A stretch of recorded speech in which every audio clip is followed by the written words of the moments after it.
మన ప్రభువును రక్షకుడైన యేసుక్రీస్తు పరిశుద్ధ నామమున ప్రియమైన సంఘ ప్రియమైన బిడ్డలారా, మరి అధికాల సమయం దేవుని వాక్యం ధ్యానించడానికి ప్రార్థన చేసుకుందాం. ప్రార్థన.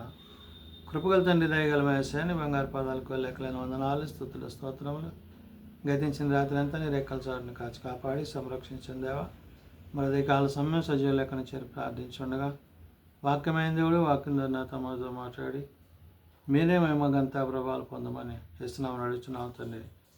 ఆమె ప్రియమైన సంఘ ప్రధాన వెళ్ళిన ఇద్దరికి ఏర్పాటు చేయడం వాక్య భాగము త్రిత్వము తరువాతి రెండవ ఆదివారం కొరకు ఏర్పాటు చేయబడిన పత్రికా వాక్య భాగము యోహాను రాసిన ప్రకటన గ్రంథము 3వ అధ్యాయము 14 నుంచి 22 వచనములు ఈ విధంగా రాయబడినవి. త్రిత్వము తరువాతి రెండవ ఆదివారం కొరకు ఏర్పాటు చేయబడిన పత్రికా వాక్య భాగము యోహాను రాసిన ప్రకటన గ్రంథము 3వ అధ్యాయము 14 నుంచి 22 వచనములు ఈ విధంగా రాయబడినవి. లవోదికీయలో ఉన్న సంఘపు దూతకు ఇలాగ రాయము. ఆమెన్ అనువాడును, నమ్మకమైన సత్యసాక్షియు, దేవుని సృష్టికి ఆదినైన వాడు చెప్పు సంగతులేమనగా, నీ క్రియలను నేను ఎరుగుదును. నీవు చల్లగానైనను వెచ్చగానైనను లేవు. నువ్వు చల్లగానైనను వెచ్చగానైనా ఉండిన మేలు. నువ్వు వెచ్చగానైనను చల్లగానైనా ఉండక నిలువెచ్చగా ఉన్నావు గనుక నేను నిన్ను నా నోట నుండి ఉమ్మివేయను ఉద్దేశించుచున్నాను. ప్రియదేవుని సంగమా, ప్రియదేవుని బిడ్డలారా, పద్మాసు ద్వీపమందు పరవశులైన యోహాను దేవుని యొక్క మాటలను, దేవుని యొక్క ఉద్దేశాలను తెలియజేస్తూ నేడు లవోదికీయ సంఘానికి ఈ విషయాలను గుర్తు చేశాడు. అంటే లవోదికీయ సంఘము, ఆ సంఘ పరిస్థితులు, వారు దేని మీద మనస్సు కలిగి ఉన్నారో, దేని యందు మనస్సు లేక వారు జీవిస్తున్నారో, వారు జీవించవలసిన విధి విధానాల గురించి యోహాను గారు దేవుని యొక్క మాటగా, దేవుని యొక్క చిత్తాన్ని జరిగించే విషయంలో బయలుపరుస్తున్నారు. కాబట్టి ఇక్కడ లవోదికీయలో ఉన్న సంఘము అనగా, లవోదికీయ అనగా అంటే ప్రజాధిక్యత, అంటే ప్రజల చేత ఆధిక్యత కలిగిన సంఘము. ఈ సంఘమందు ప్రజలు వారి యొక్క ఆధిక్యతను, ఈ యొక్క లవోదికీయ అనగా ప్రజాధిక్యత అనే మాటకి విషయాన్ని ఇక్కడ గుర్తు చేశాడు. అయితే ఈ లవోదికీయలో ఉన్న సంఘదూతకు ఇలాగ వ్రాయము అంటున్నాడు. అంటే సంఘము అందు ఉండి విశ్వాసులు, వారి యొక్క విశ్వాస జీవితాలు, వారి విధి విధానాలు, వారు ప్రవర్తిస్తున్న ప్రవర్తన, ఇవన్నీ కూడా ప్రభువుని గురించి, ప్రభు యొక్క మాటను గురించి పరిశుద్ధాత్మ దేవుడు ఆనాడు యోహాను ద్వారా మాట్లాడిన సంఘటనలు.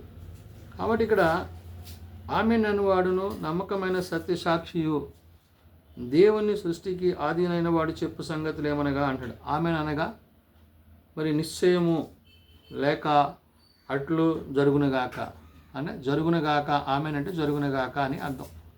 కాబట్టి ఇక్కడ సంఘము యొక్క పరిస్థితులను గురించి, సంఘము యొక్క విధి విధానాల గురించి దేవుడు ఆత్మరూపిగా యోహానుతో మాట్లాడుతున్నాడు.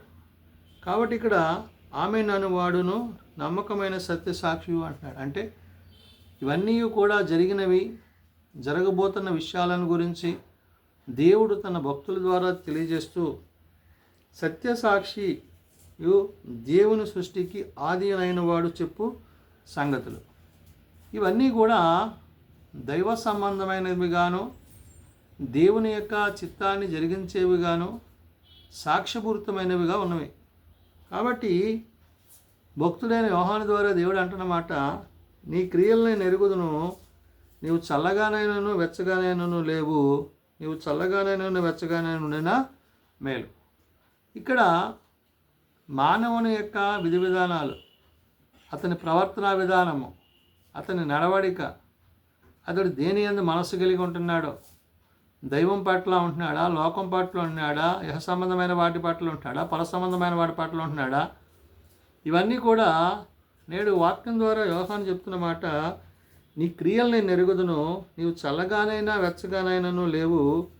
నీవు చల్లగానైనా వెచ్చగానైనా ఉండినా మేలు. అంటే నీ క్రియలు దేవుని దృష్టికి ఎట్టి రీతిగా ఉన్నవి అనే విషయాన్ని గుర్తు చేస్తూ, నీవు వెచ్చగానైనను చల్లగానైనను ఉండక నులివెచ్చగా ఉన్నావు గనుక నేను నిన్ను నా నోట నుండి ఉమ్మివేయను ఉద్దేశించున్నాను అంటున్నాడు. ఇప్పుడు దేవుని నోటి నుండి, దేవుని మాటగా, దేవుని ఉద్దేశముగా ఆశీర్వాదాలకు దీవెనలకు పాత్రలుగా ఉండవలసింది పోయి అతడు మరి ఉమ్మివేయబడుట అనగా తృణీకరింపబడుతున్నవాడుగా ఉంటున్నాడు.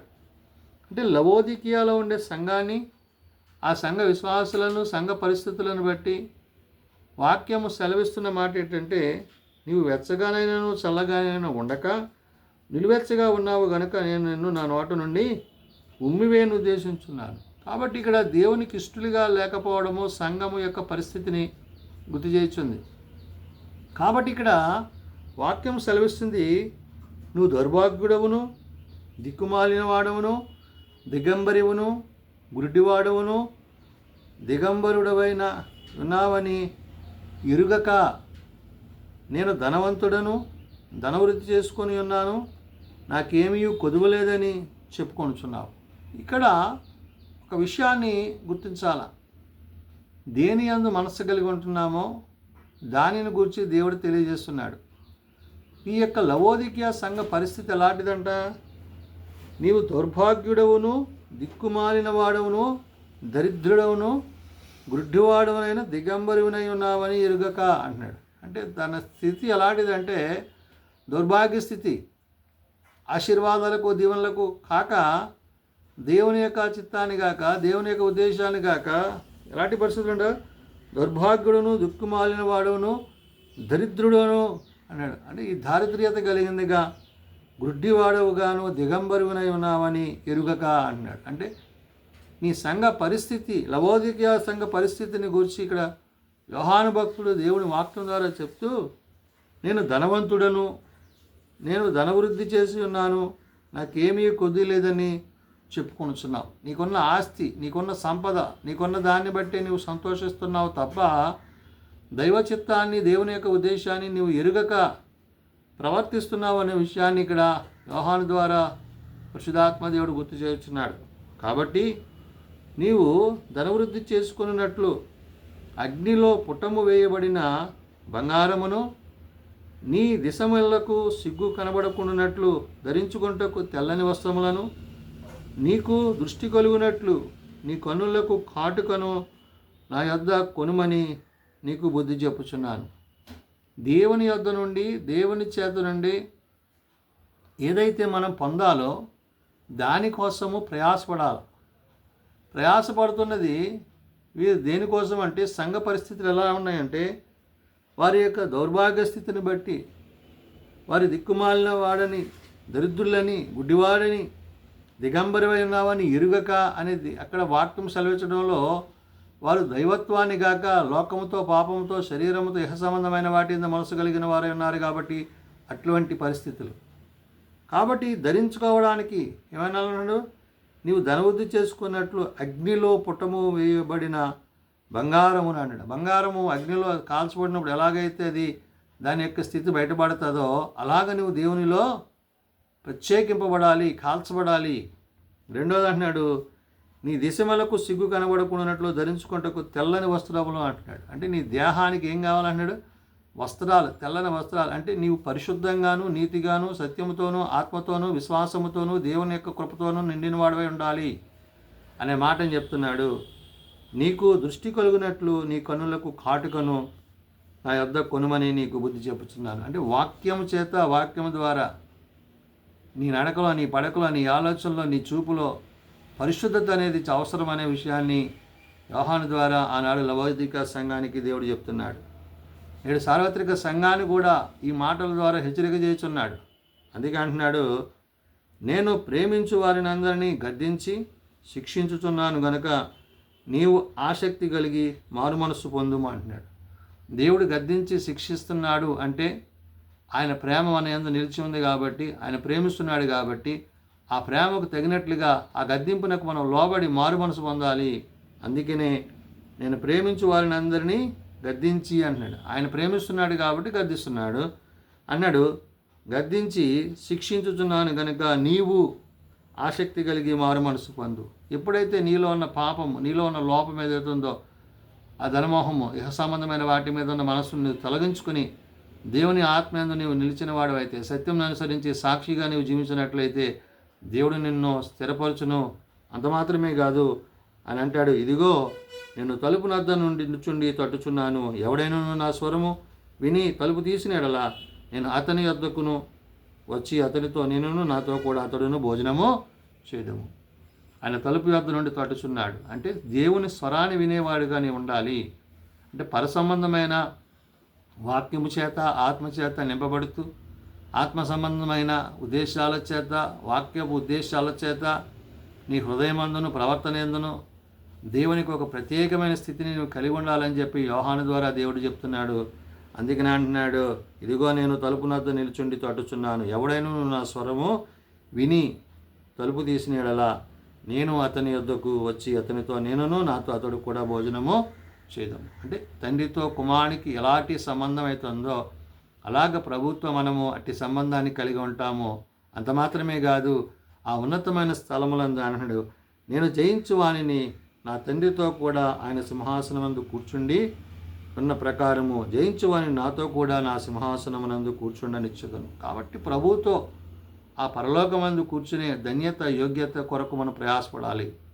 ఆనాడు లవోదిక సంఘానికి, నేడు సార్వత్రిక సంఘానికి దేవుడు చెప్తున్న మాట ఏంటంటే, మన క్రియలు, మన ఆలోచనలు, మన తలంపులు అవి వెచ్చగానైనా చల్లగానైనా కాక నులివెచ్చని స్థితిలో ఉంటే అవి ఉమ్మివేయబడి అని చెప్పి ఆనాడు చెప్పిన దేవుడు. ఒకవేళ నేడు మన సంఘ పరిస్థితులు, మన పరిస్థితులు, మన విశ్వాస జీవితాన్ని గురించి యోహాను ద్వారా దేవుడు చెప్తూ చివరిగా అంటున్నాడు, సంఘములతో ఆత్మ చెప్పుచున్న మాట చెవిగలవాడు వినుగాక. ఎవడైతే వింటాడో, ఎవడైతే విశ్వసిస్తాడో, ఎవడైతే దాన్ని ప్రేమగా ఆహ్వానించి ఒకవేళ ఏమన్నా సరిపోని తప్పులు ఏమన్నంటే వాటిని సరిచేసుకోగలిగిన స్థితి అతడు కలిగి ఉంటే కనుక తప్పక దేవుడు మారు మనస్సును పాపక్షమాపణను అనుగ్రహించి దేవుడు తన యొక్క రాజ్యంలో చేర్చుకుందని ఆనాడు లవోదిక సంఘానికి, నేడు సార్వత్రిక సంఘానికి తెలియజేసిన మాటలు ప్రార్థన చేసుకుందాం.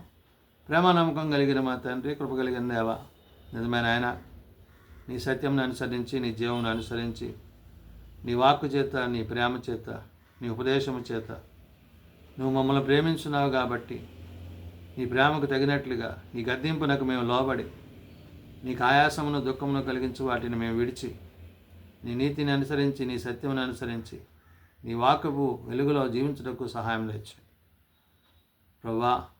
ఆనాడు లవోదిక సంఘ పరిస్థితులను గురించి నీవు తెలియజేస్తావు, నేడు సార్వత్రిక సంఘ పరిస్థితులను గురించి నువ్వు తెలియజేస్తున్నావు. కాబట్టి నాయన, నీవు తలుపు నద్దు నుండి తట్టుచుండగా నీ స్వరం విని నేను ఆహ్వానించగలిగిన హృదయాలు కలిగిన సంఘాలుగా, విశ్వాసులుగా మేమందరం ఉండటకు సహాయం తెచ్చు. అవును, ఎవరు నా స్వరం విని తలుపు తీదులో నేను వారితోనూ వారు నాతోనూ కలిసి భోజనం చేయదమని నీవు సెలవిచ్చావు. నీ రాజ్యంలో మేము చేరడానికి, నీతో జీవించడానికి, నీ సింహాసనమందు కూర్చునే అవకాశాన్ని ఆధిక్యతనిచ్చావు. కాబట్టి నాయన, అటు సిద్ధపాటు మేము కలిగి ఉండటకు ఏమందున పరమందును నిన్ను తప్ప మరి దేనిని ఆశింపక నీ కృపయందు కొనసాగుటకు నీ సహాయం దయచేయమని యేసునామమున నడుచున్నాము తండ్రి, ఆమేన్. పరలోకమందున్న మా తండ్రి, నీ నామం పరిశుద్ధపరచబడుగాక, నీ రాజ్యం వచ్చుగాక, నీ చిత్తం పరలోకమందు నెరవేర్చినట్లు భూమి మీద నెరవేరుగాక. మా నిధులను మాకు దయచేయము, మేళ్ళ ప్రార్థన చేసిన వారిని మేము క్షమించిన ప్రకారం మా ప్రార్థనలను క్షమించు, శోధనలో తేకాల్సులను తప్పించు. రాజ్యము, శక్తి, మహిమ నిరంతరము నీవే అన్నావు తండ్రి, ఆమేన్. మన పరమ తండ్రి అయిన దేవుని ప్రేమ, ప్రభువైన యేసుక్రీస్తు కృప, ఆదరణకర్త అయిన పరిశుద్ధ ఆత్మ సహాయము సదా తోడేయండి, సంరక్షించునుగాక, ఆమేన్.